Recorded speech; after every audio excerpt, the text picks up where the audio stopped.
If not, then the society should obviously reevaluate its contract.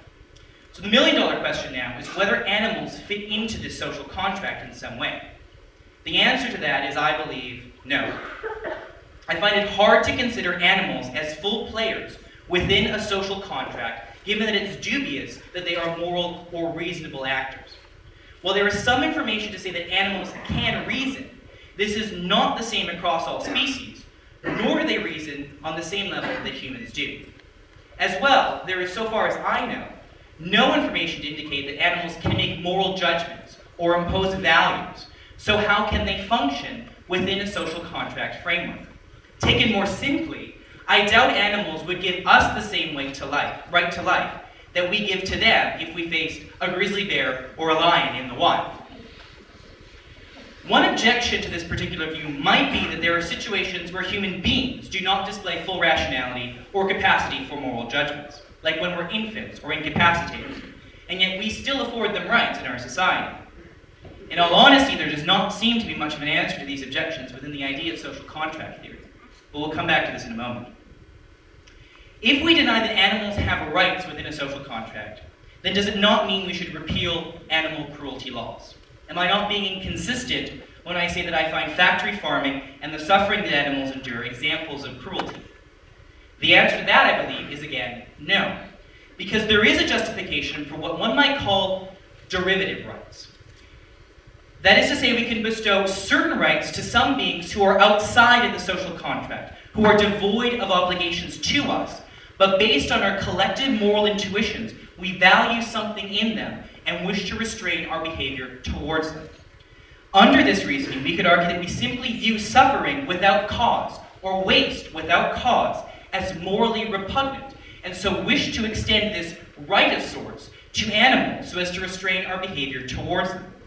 This would also apply to those instances where individuals are incapacitated and incapable of reason. Taken even further, if a coma patient could not express rational thought, we would still find it immoral to cause harm to that patient unnecessarily, and so bestow them certain rights. So then, using this framework of derivative rights, will we then not find it repugnant to kill animals, since it seems a logical extension of inflicting cruelty on them? However, we again come back to the idealization, that if it's possible to reduce the suffering of animals such that they feel only marginal discomfort, would it be moral for us to kill them?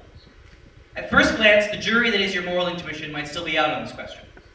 But let's take a few moments to examine more closely what such an existence might entail for a cow, let's say. In my research for this, I came across an interesting thing on Wikipedia. Yeah, it's Wikipedia, but still, bear with me. Okay, so Wagyu beef is a delicacy from Japan, where the cow is massaged daily and often given beer or sake with its feet.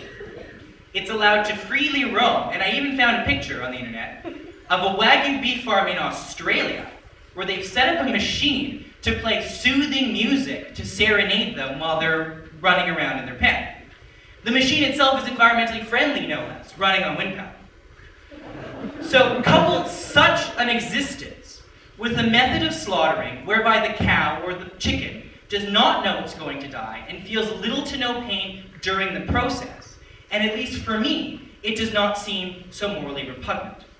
The cow has, to as much as I think we can understand, enjoyed its life, and more still, it has contributed to the welfare of other individuals. Now, I'll conclude by freely admitting that this discussion is largely academic, and based upon certain assumptions of farming practices that at the moment simply aren't true. However, I think we are moving in that direction, and there is something to be said about individuals acting as consumers within the market system, and the change that they can effect by altering their consumption patterns, rather than by removing themselves from the market altogether. I'm not the biggest fan of the market. I doubt some of you are. But we do have to realize that it has a strong impact on our society, and it can affect positive change based on the kind of values that we espouse.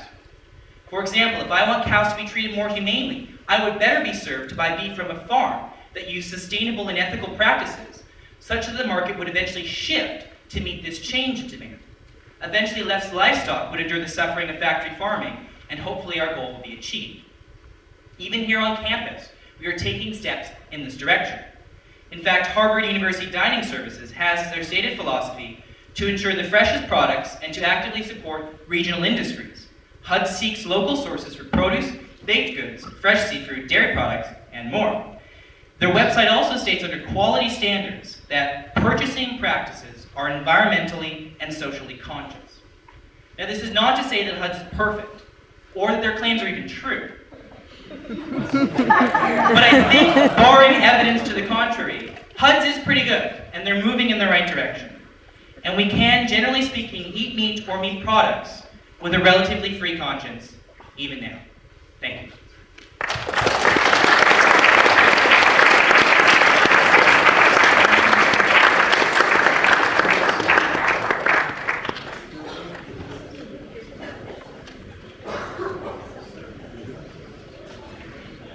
So I have 8 minutes, right?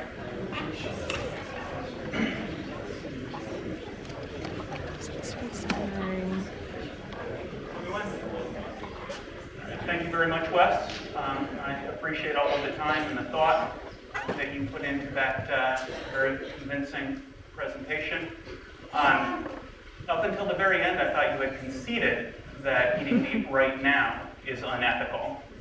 You said that you can eat meat even now with a relatively clear conscience, which strikes me as a remarkable statement, since you early at the beginning granted that what happens on modern farms is hugely problematic.